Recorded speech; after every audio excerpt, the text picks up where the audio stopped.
പ്രവാസ ലോകത്തിലേക്ക് സ്വാഗതം. എണ്ണ കമ്പനികൾ പ്രധാന വരുമാന സ്രോതസ്സായിട്ടുള്ള ഗൾഫ് രാജ്യങ്ങൾ കടുത്ത സാമ്പത്തിക മാന്ദ്യമാണ് സമീപകാലത്ത് അനുഭവിക്കുന്നത്. ഇതുമൂലം അടുത്ത 2 വർഷത്തിനിടയിൽ പ്രവാസികളെ തിരിച്ചയക്കാൻ സാധ്യതയുണ്ടെന്നാണ് ഗൾഫ് രാജ്യങ്ങളിലെ അംബാസിഡർമാർ പറയുന്നത്. സൗദി അറേബ്യയിലെ പൊതുമാപ്പിലൂടെ ധാരാളം പ്രവാസികൾ മടങ്ങി വന്നുകൊണ്ടിരിക്കുന്ന ഈ സാഹചര്യത്തിൽ ഇത്തരമൊരു തിരിച്ചയക്കൽ കേരളത്തിന്റെ സമ്പദ് വ്യവസ്ഥയെ തന്നെ പ്രതികൂലമായി ബാധിക്കും എന്ന മുന്നറിയിപ്പോടെ ഈ ആഴ്ചയിലെ പ്രവാസലോകം നമുക്ക് ആരംഭിക്കാം.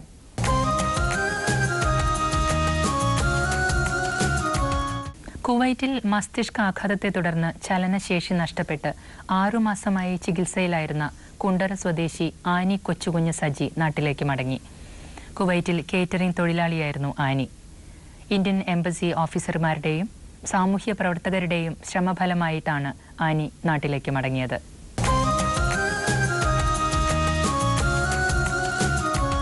കേരളത്തിന്റെ സാമൂഹ്യ മനസ്ഥിതി മാറ്റുന്നതിൽ വഹിച്ച പങ്കാണ് പ്രവാസികളുടെ ഏറ്റവും വലിയ സംഭാവനയെന്ന് മുൻ മുഖ്യമന്ത്രി ഉമ്മൻചാണ്ടി പറഞ്ഞു. ഇൻകാസ് സംഘടിപ്പിച്ച കുടുംബ സംഗമത്തിൽ മുഖ്യ പ്രഭാഷണം നടത്തുകയായിരുന്നു അദ്ദേഹം. പ്രവാസികൾ കേരളത്തിന് നൽകുന്ന സാമ്പത്തിക പിന്തുണ വിസ്മരിച്ചുകൊണ്ടല്ല ഇത് പറയുന്നത്. കേരളത്തിന്റെ സാമ്പത്തിക സ്ഥിതിയിൽ പ്രവാസികൾക്ക് നിർണായക സ്വാധീനമുണ്ട് എന്നതിൽ സംശയമില്ല.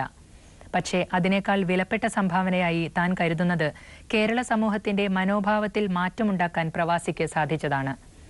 പ്രവാസികൾ ലോകം കാണുന്നവരാണ്. വിവിധ രാജ്യങ്ങളിലെ വികസനവും ജീവിത രീതിയും കണ്ടു ശീലിച്ചവരാണ്. ആ വിശാലമായ കാഴ്ചപ്പാടാണ് കേരളത്തിന്റെ പൊതുനിഷേധാത്മക നിലപാടിന് തിരുത്താൻ അവർക്ക് സഹായകമായത്. 4 വർഷങ്ങൾക്ക് മുമ്പ് വീട്ടു ഡ്രൈവറായി സൗദിയിലേക്ക് പോയതാണ് നൌഫൽ. പരപ്പനങ്ങാടി സ്വദേശിയാണ്. ഇപ്പോൾ കഴിഞ്ഞ 2 വർഷത്തോളമായി ചെയ്യാത്ത കുറ്റത്തിന് ബുറൈമാൻ ജയിലിൽ ശിക്ഷ അനുഭവിക്കുകയാണ്. നൌഫലിന്റെ ഭാര്യ നദീറ, അവരുടെ മക്കൾ കൊച്ചുകുട്ടികളാണ്, മകനും മകളും. നൌഫലിന്റെ സഹോദരി, ഉമ്മ, ഇവരൊക്കെയാണ് ഇപ്പോൾ പ്രവാസലോകത്തിന്റെ മുന്നിലെത്തിയിട്ടുള്ളത്. നൌഫലിന്റെ വിശദ വിവരങ്ങൾ നമുക്ക് വീട്ടുകാരോട് ചോദിച്ച് മനസ്സിലാക്കാം.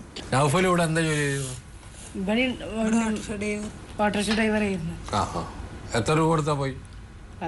എത്ര 85,000 കൊടുത്തിട്ട് 2 കൊല്ലം ജോലി ഉണ്ടായിരുന്നു. 1.5 കൊല്ലം നിന്ന് പിന്നെ ഇങ്ങോട്ടന്നെ വന്നു. പിന്നെ പോകാതെ 2.5 മാസം നിന്നിട്ട് 2.5 മാസം നാട്ടിൽ നിന്നിട്ട് പിന്നെ പോകാതെ വന്നു. അത് ശരി, 2.5 മാസം. അപ്പൊ അവിടെ അറബിനെ കൂടെ തന്നെയാണോ ജോലി ചെയ്തത്? പിന്നെ വേറൊരു ജോലി ചെയ്ത് അവിടുന്നാണ് ഇത് കേസ് വന്നിട്ടുള്ളത്. ഇവര് പറഞ്ഞെന്ന് വെച്ചാല് നിങ്ങളെ ഒരു കുറ്റം ചെയ്താണ്ട് ജയിലിലിട്ടിരിക്കുന്നതാണോ? കുറ്റം ചെയ്യാണ്ട് തന്നെ അല്ല, ഒരു ജോലി ചെയ്യുന്ന കഫീലിന്റെ അല്ലാതെ വേറൊരു കഫീലിന്റെ മോനെ മദ്രസ് കൊണ്ടുപോയി വിടാൻ പോയി. ആ കുട്ടീനെ പീഡിപ്പിച്ചെന്ന് പറഞ്ഞ് കേസ് കൊടുത്താ പിടിച്ചിട്ടിരുന്നത്. ബുദ്ധിമുട്ടാ. 2 വർഷമായിട്ട് കേസിലാ? 2-3 മാസമായിട്ട് ഫോൺ വിളിയില്ല. കോടതിയിൽ കൊടുത്താ? അവര് കോടതി എത്ര കൊല്ലത്തിനാ ശിക്ഷിച്ചുള്ളത്? ഒന്നും അറിയില്ല. ഇതിനിടയിൽ പറഞ്ഞു 1.5 കൊല്ലത്തിനാണെന്നൊക്കെ പറഞ്ഞിട്ടുള്ളത്. പിന്നെ ഒരു ഇതുമില്ല.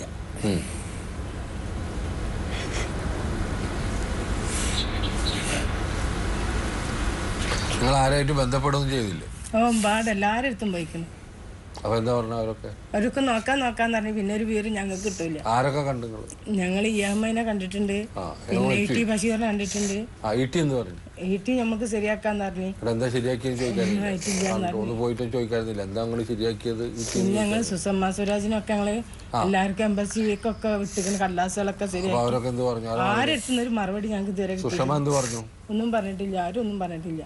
ഒക്കെ ഞങ്ങൾ ചെന്ന ആൾക്കാരോട് ചോദിക്കുമ്പോൾ അവർ നോക്കാന്ന് പറഞ്ഞിരിക്കണമെന്ന് അറിയും. അത് വലിയ കുറ്റാണ്, അതുകൊണ്ടാണ് വിടാത്തതെന്നൊക്കെ ഒരു പറയും. എത്ര കൊല്ലത്തിനാ ശിക്ഷിച്ചത്? അങ്ങനൊന്നും അറിയില്ല.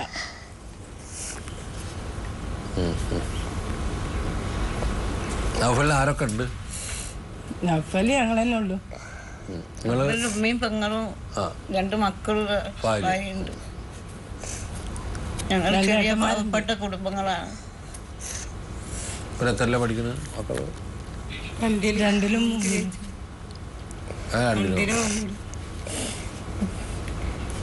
സഹോദരങ്ങളില്ലേ?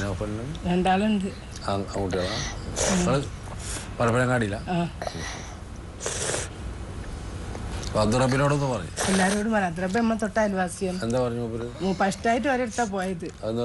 അവിടുന്ന് ഞങ്ങളെ വെന്നൂര് ഒരാളുണ്ട് എന്ന് പറഞ്ഞ അങ്ങോട്ട് പറഞ്ഞയച്ച് അഹമ്മദാ എന്ന് പറഞ്ഞ അങ്ങോട്ട് പോയി. പിന്നെ ഞങ്ങൾ ഈ അമ്മേൻ്റെ അടുത്ത് പോയി. പിന്നെ ഞങ്ങൾ ചെല്ലുമ്പോൾ അങ്ങനെ ഓരോരുത്തരെ പറഞ്ഞു തരാം. അവിടേക്കൊക്കെ ഞങ്ങൾ പോകും. അങ്ങനെ പിന്നെ BJP ആൾക്കാരെ പിടിച്ചാണ് ഇവരെ അടുത്തൊക്കെ കടലാസ് കൊടുത്തയച്ച്. അവര് തന്നെ ആ കടലാസുകളൊക്കെ കൊണ്ടുപോയതല്ലാതെ ഇതുവരെ ഒരു വിവരം കിട്ടിയിട്ടില്ല. ഞങ്ങൾ കോഴിക്കോട് ഇവരെ കാണാനൊക്കെ പോയിരുന്നു അതിൻ്റെ ആൾക്കാരെ.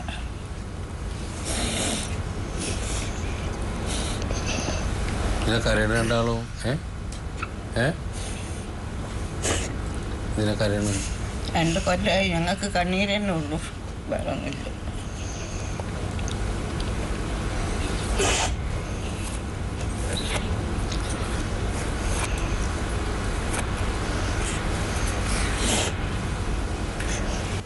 ഒരു നിയമ സംരക്ഷണവും ലഭിക്കാത്ത ഒരു സമൂഹമായി മലയാളി സമൂഹം ഗൾഫ് മേഖലകളിൽ മാറിക്കൊണ്ടിരിക്കുകയാണ്.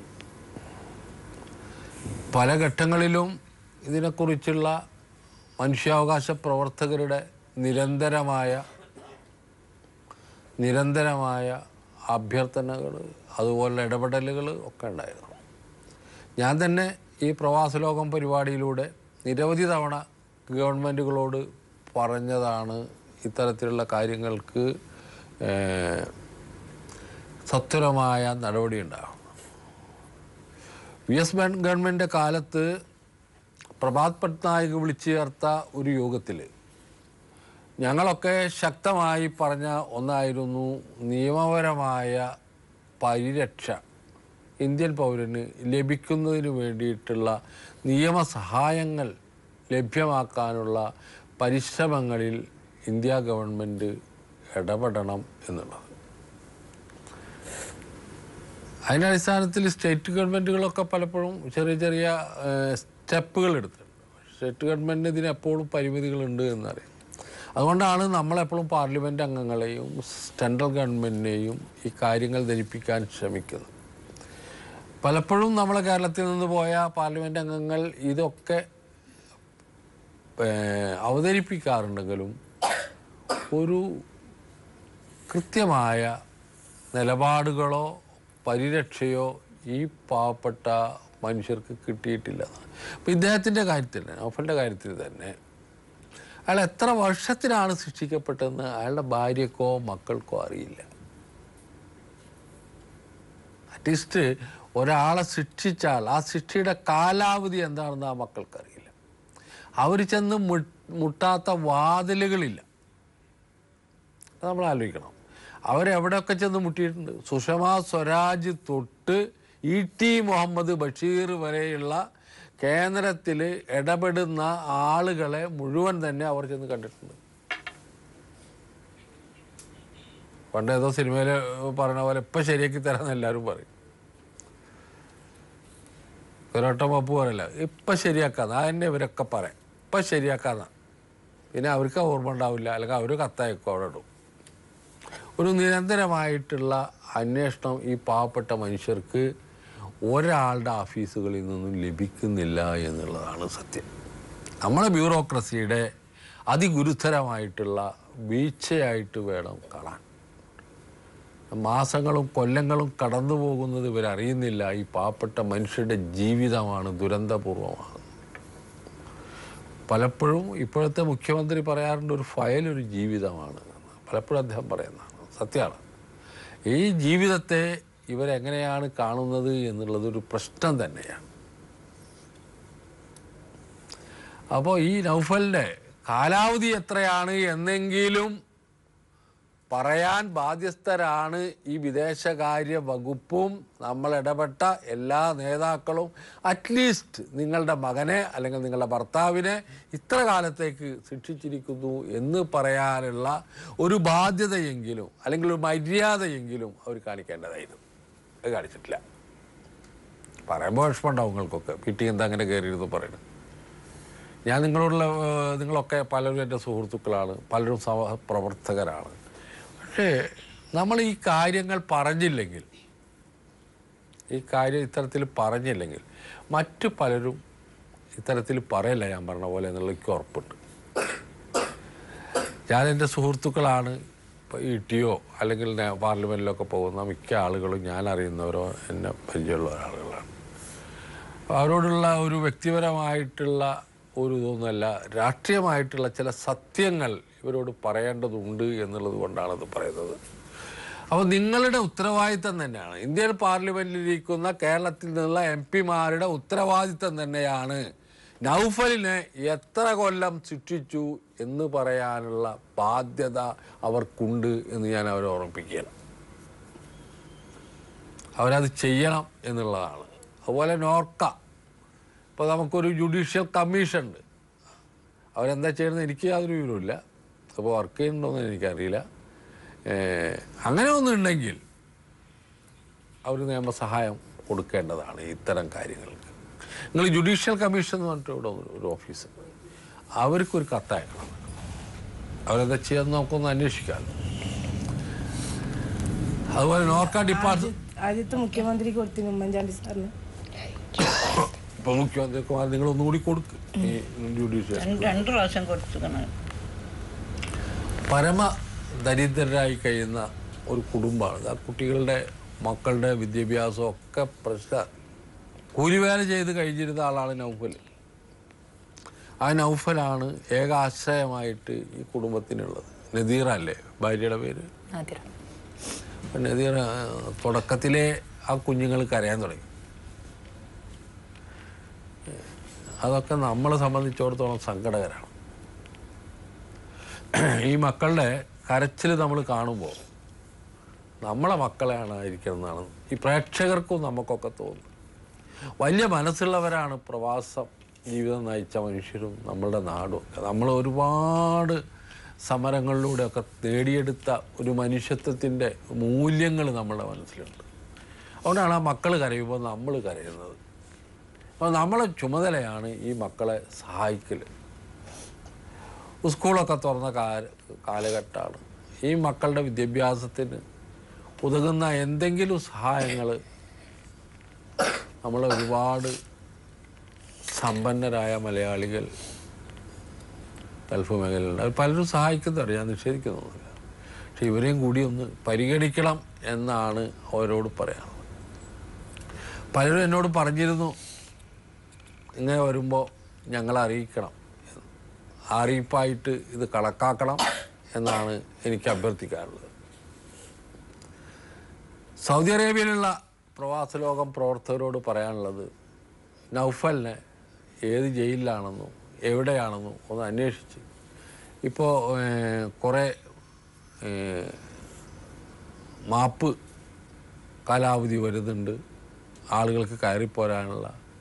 ജയിലിൽ കാലാവധി കഴിഞ്ഞിട്ടും ഇപ്പോൾ ഇവർ പറഞ്ഞത് പ്രകാരമാണെങ്കിൽ നൗഫൽ കാലാവധി കഴിഞ്ഞ തടവുകാരനാണ്. അപ്പോൾ ആരോ ടിക്കറ്റ് കൊണ്ടുകൊടുത്താൽ ചിലപ്പോൾ നൗഫൽ നാട്ടിലെത്തിയേക്കും. അപ്പോൾ അങ്ങനെയുള്ള നൗഫലിനെ മോചിപ്പിക്കാനുള്ള പരിശ്രമത്തിൻ്റെ ഭാഗമായിട്ട് ബുറൈമാൻ ജയിലിലാണ് ഉള്ളത് എന്നാണ് പറയുന്നത്. ഏത് സ്ഥലത്താണെന്ന് അവർക്ക് അത്ര ഇതിലില്ല, സൗദി അറേബ്യയിലാണ് എന്ന് പറയുന്നത്. അപ്പോൾ അത്തരത്തിലുള്ള ഒരു പ്രവർത്തനങ്ങളിൽ പ്രവാസ ലോകം പ്രവർത്തകർ അടിയന്തരമായി ശ്രദ്ധ ചെലുത്തണം. നമ്മൾക്ക് ഒരു വലിയ ഉത്തരവാദിത്തമാണ് നമുക്ക് നിർവഹിക്കാനുള്ളത് എന്നുള്ളത് നമ്മൾ മനസ്സിലാക്കണം.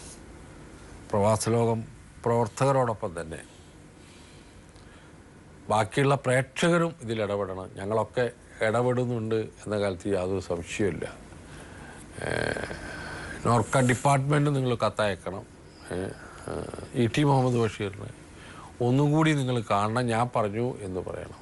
ഇതിൻ്റെ കാലാവധി ഒന്ന് പറഞ്ഞു തരാം എന്നുണ്ടെങ്കിൽ നമുക്ക് ഏതെങ്കിലും തരത്തിലൊക്കെ നമ്മളുടെ പ്രവർത്തകർ അവിടെ ഒരുപാട് പ്രവർത്തനങ്ങൾ ചെയ്യുന്ന നല്ല മിടുക്കന്മാരായുള്ള ആളുകൾ സൗദി അറേബ്യയിലുണ്ട് എന്ന കാലത്ത് അതൊരു രാഷ്ട്രീയ പാർട്ടിയിലൊന്നുമല്ല, എല്ലാ പാർട്ടിയിലും എല്ലാ അവർ പല സംഘടനാ രീതിയിലാണ് അവർ പ്രവർത്തിക്കുന്നത്. എല്ലാവരും നല്ല ഇതിൽ പ്രവർത്തിക്കുന്നവരാണ്.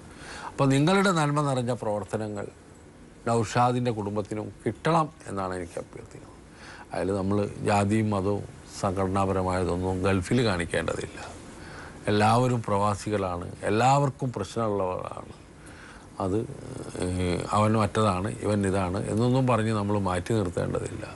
ഈ പാവപ്പെട്ടവരെ സഹായിക്കാൻ എങ്ങനെയൊക്കെ ആർക്കൊക്കെ കഴിയുമോ അവരൊക്കെ കൂടിച്ചേരണം എന്ന് പറഞ്ഞുകൊണ്ടാണ് ഞാനിവരെ വീട്ടിലേക്ക് തിരിച്ചയക്കുന്നത്. ഉമ്മ എന്താ പറഞ്ഞ്? ഉമ്മാക്ക് എന്തായാലും പറയണ്ട.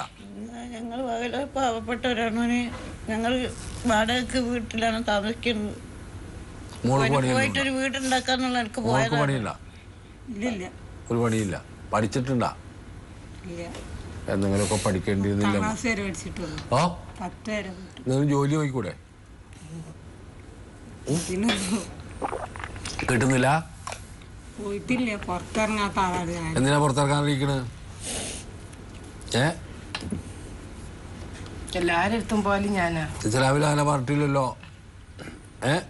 പ്രവാചകന്റെ ഭാര്യ പോലും വലിയ കച്ചവടം ചെയ്തിരുന്ന ആളാ. സൗദി അറേബ്യയിലെ ഏറ്റവും വലിയ വ്യാപാരിയായിരുന്നു ഖദീജ ബീബി, റസൂലിന്റെ ഏറ്റവും പ്രിയപ്പെട്ട ഭാര്യ. അപ്പൊ നിങ്ങൾക്ക് എന്തെങ്കിലും ജോലി ചെയ്യണമെന്ന് എന്താ കുഴപ്പം? ജോലി ചെയ്യണമെന്നാണ് അത് പറയണത്. അതിന്റെ അർത്ഥം എന്താ? അവർ ജോലി ചെയ്തിട്ടാണ് അവരെ മക്കളെ പോയിട്ട്. നമ്മളങ്ങനെ ഇറങ്ങി അത് തെറ്റാ. അത് നിങ്ങളെ മക്കളൊക്കെ അങ്ങനെ ചെയ്യാതിരുന്നാണ് ഇപ്പൊ അവസ്ഥ ആയത്. ഒരു ജോലി ഉണ്ടെങ്കിൽ അവൾക്ക് ഇത്രയും ബുദ്ധിമുട്ടുണ്ടാവില്ല മോൾക്ക്.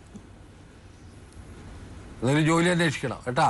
ഇങ്ങനെ ഒരു പ്രശ്നത്തിൽ പെട്ടു, ആ പ്രശ്നത്തിൽ മാത്രം മുഴുകിയിരിക്കാതെ ഈ സന്ദർഭങ്ങളിലാണ് ഒരു ജോലിയുടെ ഇത് മോൾക്ക് മനസ്സിലാവുക. വല്ല തുണിപ്പീടികളിലോ അല്ലെങ്കിൽ ഏതെങ്കിലും സ്ഥലങ്ങളിലൊക്കെ പോയാൽ ജോലി കിട്ടും. മക്കളൊക്കെ സ്കൂളിൽ പോയി തുടങ്ങിയില്ലേ? അങ്ങനെയും കൂടി ആലോചിക്കുക കേട്ടാ. ഞാൻ പിന്നെ ചിലരോടൊക്കെ പറയാം, മോളെ മക്കളെ വിദ്യാഭ്യാസത്തിന് എന്തെങ്കിലുമൊക്കെ അവർ സഹായിക്കും. നൗഫൽ വേഗം വരും. നൗഫലിന് എത്ര കാലാണെന്ന് അറിഞ്ഞാൽ മതി, നമുക്ക് അതിനുള്ള ഇതുകൾ ചെയ്യാം. അപ്പോൾ എന്താ രണ്ടാളും ഒന്നിലും പറയുന്നോട് കേക്കട്ടെ. കരച്ചിലൊക്കെ മാറി എപ്പോൾ വരും? പറ. എത്രല്ലാന്നാണോ മോളെത്രല്ല? 3. ഇവനോ? 2. നന്നായി പഠിക്കണം കേട്ടാ. ഇപ്പോൾ വരും. ഞാൻ കൊടുക്കുന്നുണ്ട് കേട്ടാ. ഉറപ്പാണ് വരും. അല്ല, അത് കിട്ടും. ഉറപ്പായിട്ട് കിട്ടും. നമ്മളത് കൊടുന്നു തരും. നിങ്ങളൊരു വിഷമിക്കണ്ട. എങ്ങനെയെങ്കിലും നമ്മൾ അന്വേഷിക്കും. ഒമാലി ഇപ്പോൾ മലപ്പുറത്താണ്. ഒമാലി കുറെ കാലമായിട്ട് മലപ്പുറത്താണ്. മുഹമ്മദ് അലി ഒരുപാട് ജയിലുകളിൽ കയറി ഇറങ്ങിയ ആളാണ്. ഇപ്പോഴും സൗദി അറേബ്യയിലെ ജയിലുകളുമായിട്ട് സജീവമായി ബന്ധം പുലർത്തുന്ന ആളാണ് മലപ്പുറത്തുകാരനായ മുഹമ്മദ് അലി. മുഹമ്മദ് അലി ഇടയ്ക്ക് എന്നെ വിളിക്കാറുണ്ട്. പലപ്പോഴും ഞാൻ തിരക്കിലായിരിക്കും. മുഹമ്മദ് അലിയോട് ഈ കുടുംബത്തെക്കുറിച്ചുള്ള ഒരു അന്വേഷണം, നൗഫലിനെ കുറിച്ചുള്ള ഒരു അന്വേഷണം മുഹമ്മദ് അലിയോട് ഇരുന്ന് ചെയ്യണമെന്നുള്ളതാണ്. പലപ്പോഴും പ്രവാസികൾക്ക് ഏറെ ഗുണകരമായിട്ടുള്ള ജയിലുകളിൽ പോയി എല്ലാ തരത്തിലുള്ള സാഹസികതയും കാട്ടി പാവപ്പെട്ടവരെ മോചിപ്പിച്ചു കൊണ്ടുവരുന്ന ഒരാളായിരുന്നു മുഹമ്മദ് അലി. മുഹമ്മദ് അലി നാട്ടിലായി പോയത് എന്നെപ്പോലുള്ള പ്രവാസി പ്രവർത്തകർക്ക് വലിയ നഷ്ടം ഉണ്ടായിട്ടുണ്ട്. അടിയന്തരമായിട്ട് മുഹമ്മദ് അലി ഇതിൽ ഇടപെടണം എന്നുകൂടി തൻ്റെ സുഹൃത്തുക്കൾ വഴിയൊക്കെ ഇവിടെ ഇരുന്നിട്ടും ഇടപെടാൻ കഴിയുള്ള ഒരാളാണ്. അതുപോലെ നമ്മുടെ പ്രവാസ ലോകം പ്രവർത്തകരിൽ നല്ല ശതമാനം ജയിലുകളിൽ ഇടപെട്ട് ആളുകളെ ഇറക്കിക്കൊണ്ടുവരുന്ന പ്രകൃതമുള്ള ആളുകളാണ്. അവരും ഇതിൽ കാര്യമായ പരിശ്രമം ചെയ്യണം. ഈ കുടുംബത്തെ നമുക്ക് സമാശ്വസിപ്പിക്കണം. ഈ മക്കളെ നമുക്ക് പഠിപ്പിക്കണം.